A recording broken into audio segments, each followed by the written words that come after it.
Let's do a tab. Okay, so hang on. We are going to present plane mirrors. All right, this is the one we want. So we're looking at plane mirrors and the law of reflection. Okay, so just carrying on from where we left off.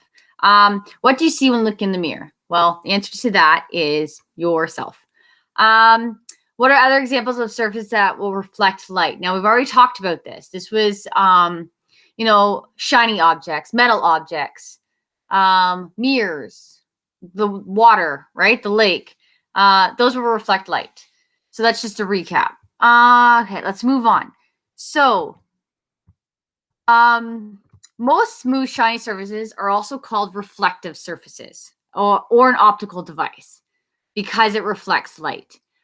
Because light is reflected, sorry. By reflecting light, these objects allow you to see an image.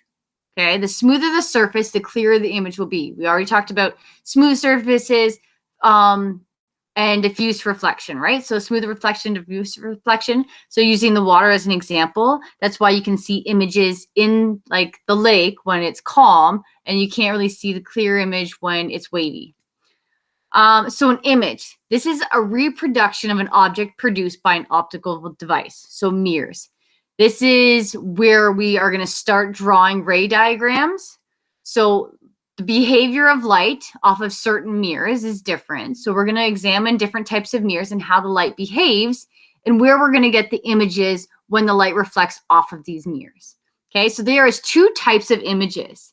There is real and there is virtual. And this is probably one of the hardest things for kids to grasp in this unit. Okay, which one is real and which one is virtual? So a real image is an image that is formed by rays that meet at the location of the image. So what happens is when you put a screen there, there's going to be an image on it.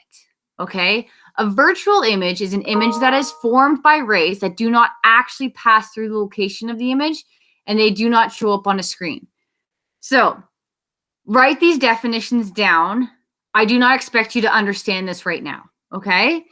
But have no fear, as we draw different rays, and I'm going to do videos of me using different mirrors, you're going to be able to understand when there's a real image and when there is a virtual image, okay? These are just definitions right now. I do not expect you to understand just by reading these two sentences, okay? But going forward, try to keep reminding yourself real images is when the light rays actually meet. Virtual images, the light rays don't meet, okay? So moving forward, light rays will behave in a specific way when they are reflected. Since light travels in straight lines, how do you think reflected light rays travel, right? Reflected light rays will travel in straight lines, just like the light rays from the source. Now, the lines are always straight, but sometimes the lines will bend depending on, if it's going from one medium to another, right? But what happens when the incoming light rays hit a mirror? What do the reflected light rays look like? Okay, so in this picture here, we have this red line coming in. This is representing an incident ray. Oh, and it's not even there. See how this one over here says reflected ray? This should say incident ray, okay? So make sure you write that in. So this is your incident ray. That means that this is a ray of light coming from the light source, okay? So say the sun is up here. This is a light ray coming from the sun. And it's hitting this plane mirror, okay? The lines behind the mirror here that are dashed down, that just shows you the back of the mirror, okay? So that's what those lines represent. And I tend to draw them when I draw mirrors out too. So the red line represents your incident ray of light. So this is the ray of light coming from your light source. It's going to hit the mirror, okay? And it's going to hit the mirror at an angle. They're going to always be different angles. When you're drawing out ray diagrams, or when you're drawing this out, get comfortable drawing, sorry, the normal, okay? And what this line is here, this dashed line here, okay, that is, it has to come up from where the light ray meets the mirror, okay, and it has to be perpendicular to the mirror. So this normal would be at a 90-degree angle from the mirror. Okay? That's what the normal represents. It's the 90-degree angle of the mirror. Meeting the mirror at where the incident ray hits it. Okay? The light ray is going to reflect off the mirror and go. This is your reflected ray. Now, when we talk about angle of incidence, and we will use that term, the angle of incidence is from the line of the incident ray, so that incident ray of light, to the normal, okay? Then the angle of reflection is going to be from the normal to the reflected ray. On a plane mirror, because it is flat, that angle of incidence is going to equal that angle of reflection. They are the same angle. If I had a protractor and I could put it on here, it would read, I don't know what this one would read. This one would read like, I don't know, 47 degrees.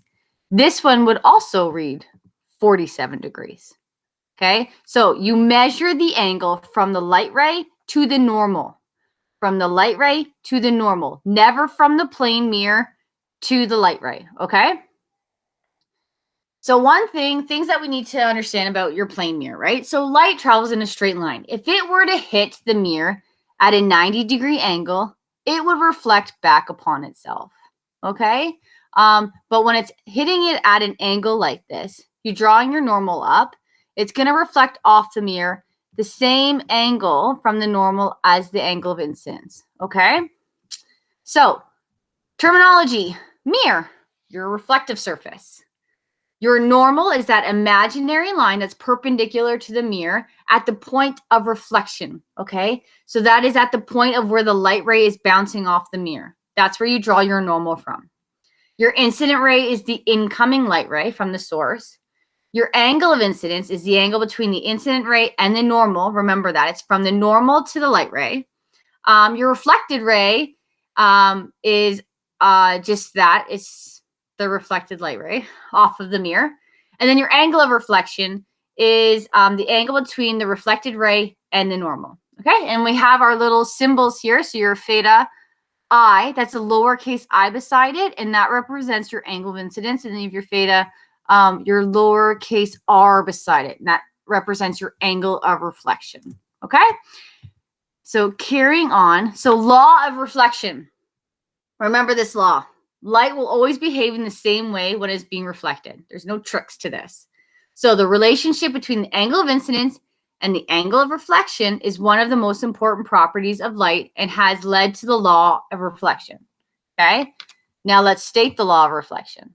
Law of reflection states, when light reflects off a surface, the angle of incidence is always equal to the angle of reflection. So theta I equals theta r. Done. Okay? And they are always measured from the normal. Going forward. So plane mirrors. Plane mirrors are reflective surfaces that are flat. When looking in a mirror, what does the image look like? Is it the right way around, or are objects flipped? Hint, think about an ambulance. Okay? And I'm going to let you think about the ambulance and then come back to you on that one. So this is an example of a mirror. Okay, so the image that we see is a virtual image. Okay, so when we use plane mirrors, those are virtual images. Why? Okay, I'm going to try to start explaining to the whole virtual reel. Because can you put a piece of paper where you see your image in the plane mirror? Are you able to put a piece of paper there and see if the image is visible on a screen? So it talks about if the image can be projected on a screen, it is real. Well, can we put a screen where we see the image in a plane mirror and have it reflected back to us? No, because it's behind the mirror, right? You can't stick your hand into the mirror and put a screen back there to see if the image of yourself can be put on the screen. The mirror itself is not the screen, okay?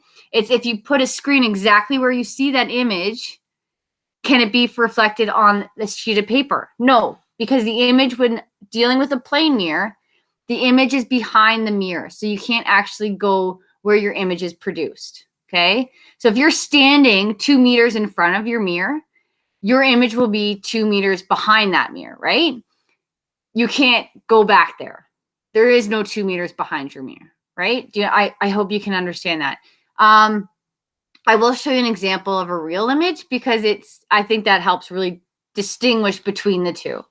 The image looks like it is far behind the mirror as the object is in front of it. Okay. Why do we see images in the mirror? Because the light rays are being reflected back into our eyes. Now, with plane mirrors, it works because our brains can determine distance. So we see our image in the mirror, the exact distance we're standing away from the mirror. But our eyes cannot, our brain cannot interpret the change of direction when light rays are happening. So yes, the light rays are bouncing off the mirror of an object. So if we had an object in this picture, there is a pyramid there. And the pyramid is light rays are being reflected off of the mirror. So light is hitting the object. Okay, so this is what we're going to try to explain. So light is hitting the object. Okay, again, like I said, everything is reflective. Everything is going to shine light off of it until there is absolute darkness, unless it's black, right? It absorbs all light. But you have an object there. Light is hitting it. It is being reflected off of the object, and the light rays are being reflected back to the mirror. Okay? It's going to hit the mirror, and it's going to change direction, right? Because it's being reflected. So those incident rays off of the object are hitting the mirror. The reflected rays are bouncing off the mirror and hitting our eyes. Those reflected rays that are hitting our eyes, you would think that they were drawing a straight line. So I'm going to use the arrow here, or whatever, this couple of arrows. So the light ray from the top of the pyramid here. Okay, so light has hit the pyramid. It's being reflected to the mirror. It is being reflected off the mirror to our eyes. The direction that light rays hit our eyes is where we're going to see the image. That's why we can see an image over here, is because this light ray has come off this object. It's hit the mirror. It is now coming at us as if it were coming straight from here. Okay, because of the angles, right? And this is the angle of incidence equals the angle of reflection. And because those angles are the same, we will see that image over here exactly the same spot as we saw this one, as where the real image is. So light is being reflected off this object. It's hitting the mirror, and it's being now reflected again towards our eye. Our brain can understand the distance. So we understand that that distance is over here, which is why we see it the same distance. But it's wherever the light ray enters our eye. Oh, I don't want to move that. That is where we're going to see the object. We follow that straight line. We don't see it as a turning point here. So the light ray from this object has hit the mirror and is coming at us here. So our eye is going to see the image along that same line, but straight through. It's hard to explain it on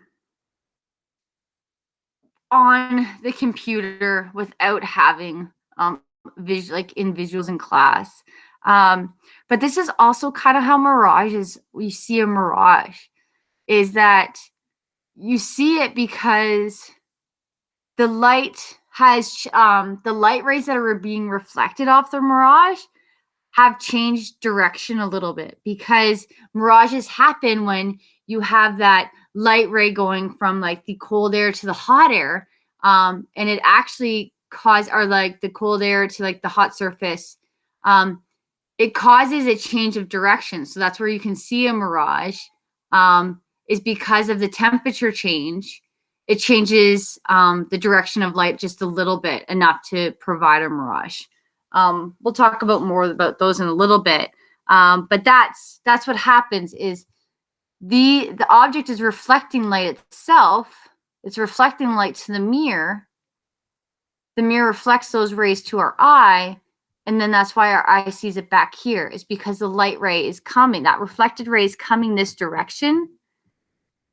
And that direction is where our eye and our brain is interpreting it over here. It's that direction. We see objects in the direction the light rays enter our eyes. I hope that makes a little bit of sense. We'll keep talking about this. But next, now we're moving on, is we're going to learn how to draw ray diagrams now about where would this object be. And obviously the answer is, you know, you can use a mirror to know where the object is, but we're going to learn how to draw where the object is, the virtual object is in behind the mirror. Okay, so that's going to be ray diagram number 1. Okay, and that's coming up next. Okay, and that's the end of that note.